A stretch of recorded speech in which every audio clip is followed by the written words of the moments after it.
What's up, everyone? Well, we decided to stay at Ken Lake one more day.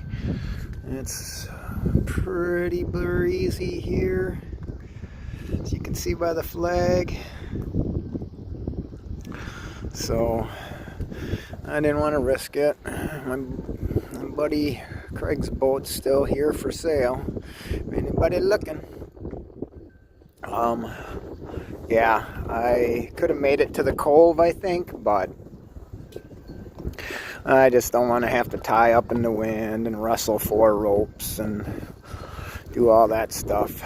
So I decided to stay one more day here and just make it safe.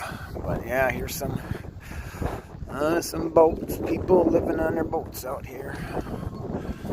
They got their wagon. That old beast's still here.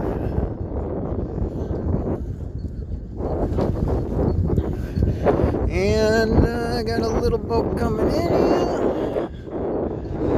I don't know how he's making it work out there, but that's crazy.